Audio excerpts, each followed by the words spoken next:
जय श्री राम प्यारे बच्चों। क्वेश्चन नंबर 19 बराबर दिखने में बहुत खतरनाक है बट बहुत सिंपल है।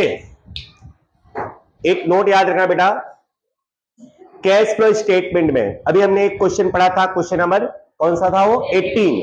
18 में सेल और परचेस दिया हुआ था। तो एकदम सिंपली हमने देखिए, सेल है मतलब प्लस और परचेस है मतलब माइनस। बट अभी है ना, कभी कभार आप लोगों को दो अलग अलग बैलेंसेस दिए गए होंगे, प्रीवियस ईयर और करंट ईयर का। ओके, तब उस पर से आप लोगों को डिफाइन करना है कि परचेस किया होगा कि सेल किया होगा।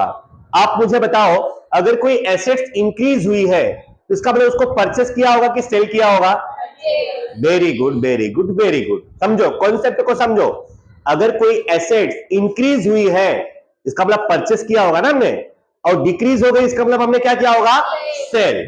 तो आपको इस तरह से अपने हिसाब से उसका एनालिसिस करना होगा, ठीक है ना? तो आप समझे इस चीज को। अगर कोई एसेट्स इंक्रीज हुई मतलब उसको क्या किया होगा हमने? प्लस।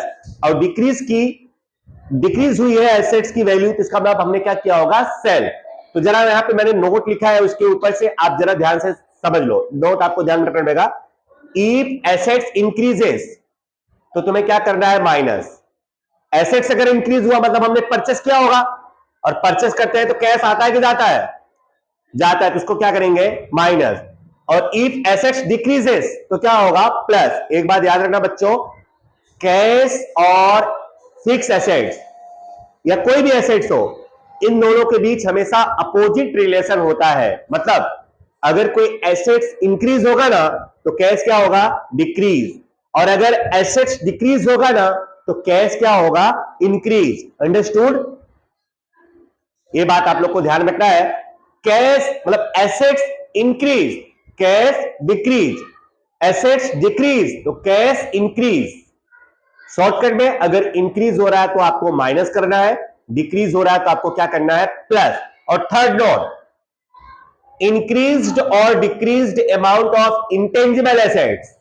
इंटेंजिबल मतलब जानते हो ना, goodwill, patent, trademark, copyright etcetera.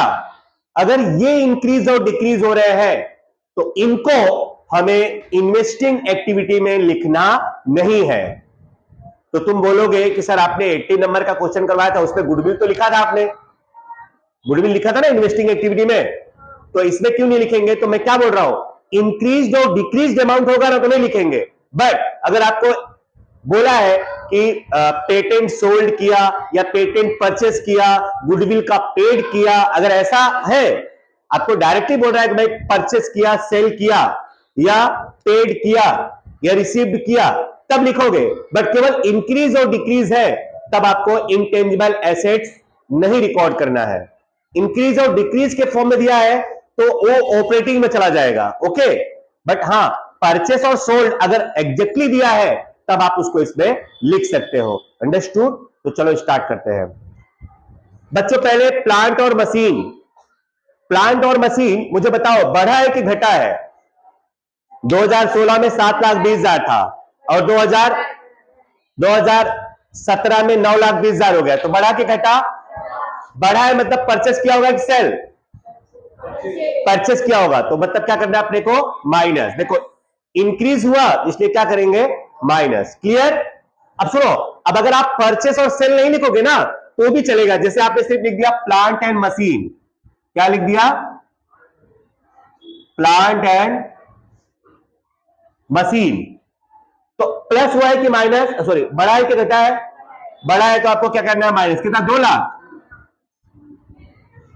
बस आप ऐसा लिख दोगे तो भी चलेगा, बट अगर आपने परचेस लिख दिया तो और अच्छी बात है। क्या किया हमने? परचेस। नेक्स्ट बोलो। ना ना ना ना, depreciation is not assets. Asset से क्या है? Depreciation. Depreciation of plant and machine ये एसेट्स है कि एक्सपेंस है? तो ये तो ऑपरेटिंग में जाएगा, not recorded. Goodwill, goodwill can not be recorded. हाँ, पेटेंट, अच्छा पेटेंट रिकॉर्ड होगा, गुडविल रिकॉर्ड नहीं होगा, ये तो सर गलत बात है। दोनों इंटेंजिबल है, उसको रिकॉर्ड करोगे, इसको क्यों नहीं रिकॉर्ड करोगे? उसका रीजन है। लास्ट वाली लाइन पढ़ो, some of the patents were sold. Patent के लिए बोला है कि हमने उसको बेचा, इसलिए उसको लिखेंगे। बट गुडविल के लिए कुछ बोला है क्या? नहीं बोला है, तो उसको इग्नोर। बराबर, उसको नहीं लिखेंगे। अंडरस्टूड? मैं पेटेंट को क्यों लिख रहा हूं, गुडविल को क्यों नहीं लिख रहा हूं, समझ रहे हो? तो यहां मैं लिखूंगा पेटेंट। अच्छा, पेटेंट सेल किया है कि परचेस? देखो घटा होगा, पहले कितना था?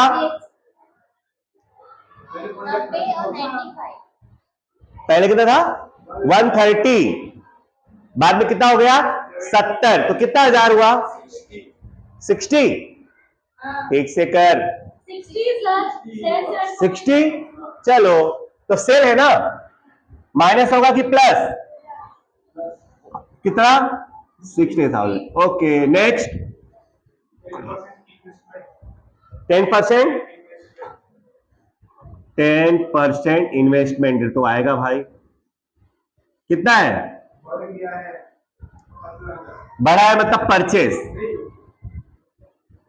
बढ़ा है कि घटा है? कितना?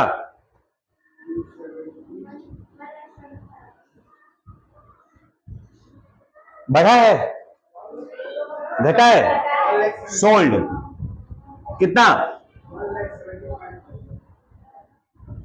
अगर डिक्रीज हुआ है तो आपको प्लस में लिखना है। नेक्स्ट। नहीं आएगा। जनरल रिजर्व सुनो, नॉन करेंट एसेट्स में आया, कभी देखा आप लोगों ने? वो किस में आता है? रिजर्व एंड सरप्लस में। छोड़ो, नेक्स्ट। छोड़ो, नेक्स्ट। नो। बैंक लोन नहीं आएगा ना। करेंट लायबिलिटीज नहीं आएगा। इंटरेस्ट रिसीव्ड ऑन इन्वेस्टमेंट आएगा 18,000। इंटरेस्ट रिसीव्ड ऑन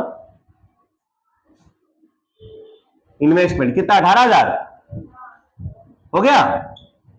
चलो जोड़ो बच्चों।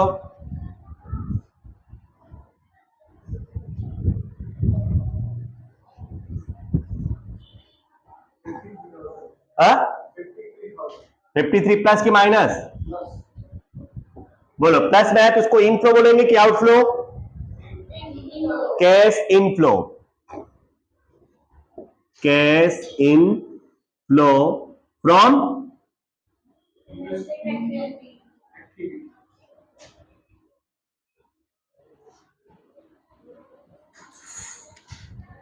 क्लियर?